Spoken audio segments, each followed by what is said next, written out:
There's one name in gaming history that almost defeated Nintendo, one company that defined an entire generation, and yet somehow lost everything. This is the story of Sega, a company that didn't just make consoles but shaped how games looked, sounded, and felt. From military slot machines, to arcade domination, to one of the most painful collapses in gaming history. This is the evolution of Sega. Sega's story doesn't begin in Japan. It begins in Hawaii in 1946. Three businessmen founded a company called Service Games, providing slot machines to U.S. military bases. The name Sega itself comes from exactly that, service and games. But when the U.S. government banned slot machines in 1952, the company pivoted fast. Employees were sent to Tokyo. By 1960, government investigations forced another reset. The company abandoned gambling, changed direction completely, and acquired Rosen Enterprises, officially becoming Sega Enterprises. Instead of slot machines, Sega moved into coin-operated entertainment, jukeboxes, pinball machines, shooting games. Most were imported and unreliable. So Sega did something critical. They started building their own games. Their first global hit was Periscope, a submarine simulator released in the late 1960s. It changed everything. By the early 1980s, Sega was everywhere. Arcades were booming, and Sega had become one of the top 5 arcade manufacturers in the United States. Revenues skyrocketed, reaching $214 million. But the boom didn't last. As arcades began to decline, Sega faced a choice: fade with them, or move into people's homes. They chose the living room. Sega's first step into home gaming was unusual. They built the SC3000, a computer with a keyboard, not a pure console. But then Sega learned something dangerous. Nintendo was preparing a games-only system.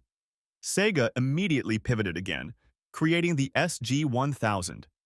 On July 15, 1983, Sega and Nintendo released their consoles on the same day in Japan. The console war had officially begun. The SG-1000 featured titles like Congo Bongo, Space Invaders, and James Bond 007, but Nintendo's characters were already becoming icons. Still, Sega shocked everyone. They expected to sell 50,000 units. They sold 160,000. A year later, the SG-1000 Mark II refined the design and introduced Sega's cartridge alternatives, a small decision that hinted at Sega's obsession with innovation. In 1985, Sega launched the Mark III in Japan. It failed. So Sega tried something bold. They rebranded it entirely. In North America, it became the Sega Master System, but pressure inside Sega was intense. Developers had 3 months to finish games. Launch titles suffered. Then came redemption. Alex Kidd, Castle of Illusion, Prince of Persia. And finally, Sonic the Hedgehog. Sega now had speed, style, attitude. But Nintendo had Mario, and Nintendo wasn't slowing down. In 1990, Sega released a cheaper Master System 2. Nintendo dominated America, but Sega quietly won Europe. 13 million Master Systems sold. Nintendo sold 62 million NES units. Sega was surviving, but not winning. Then Sega did something revolutionary. They went 16-bit. The Sega Genesis wasn't just faster and suckpo. It felt aggressive. More colors, smoother motion, and a marketing phrase that became legend: blast processing. Sega didn't play nice. Their ads mocked Nintendo. Their games embraced speed and edge. Mortal Kombat shocked parents, and Sonic became Sega's identity. For the first time, Sega was genuinely threatening Nintendo. By the end, 35 million Genesis systems sold. Nintendo still won, but Sega came closer than ever. Sega wanted handheld dominance too.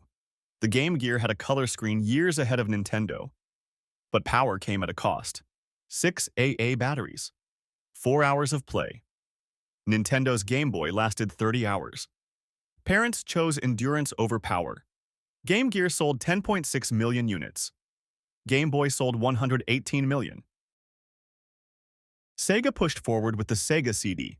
CDs meant larger games, better audio, full-motion video. But most developers didn't know what to do with it. The result? Gimmicks, FMV experiments, and infamous titles like Night Trap.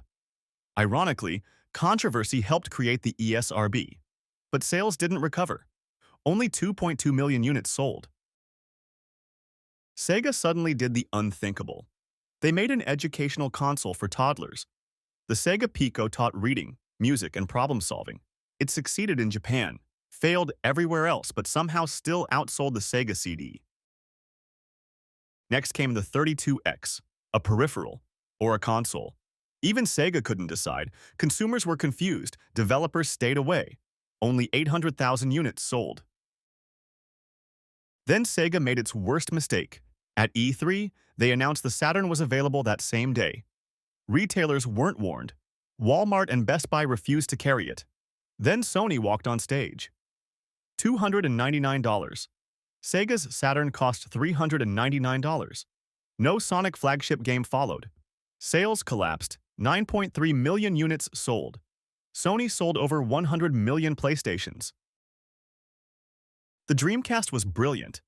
Online gaming, VMUs with screens, incredible titles. It launched strong, but the PlayStation 2 loomed. When it arrived, Sega couldn't compete. After just 18 months, the Dreamcast was discontinued.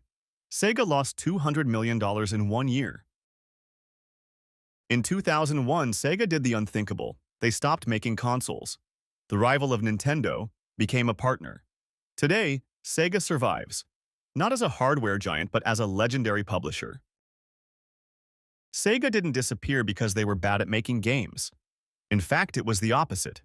They were too willing to take risks. Sega experimented when others played it safe. They pushed technology before the market was ready. They chased the future instead of protecting the present. Sometimes that gave us masterpieces. Sometimes it gave us confusion. But Sega never stood still. They built consoles that were too powerful, ideas that were too early, and hardware that tried to solve problems no one else was even thinking about yet. And that's why their fall still hurts. Because Sega didn't lose due to irrelevance. They lost while trying to lead. When Sega walked away from hardware in 2001, it wasn't the end of the company. It was the end of an era where competition felt personal, where consoles had personalities, where choosing Sega or Nintendo said something about who you were: fast, edgy, different. Today, Sega lives on inside games, characters, and memories. Sonic still runs. Arcades still echo. And entire generations still remember the sound of that startup screen. Sega may no longer build consoles, but their influence is everywhere. And maybe that's the most Sega ending of all. So now I'm curious. Did you grow up with Sega? Or did you watch them from the other side of the console war? Which system defined your childhood? And which one do you still wish had won? Let me know, because some legends don't need to survive to be remembered. They just need to have existed.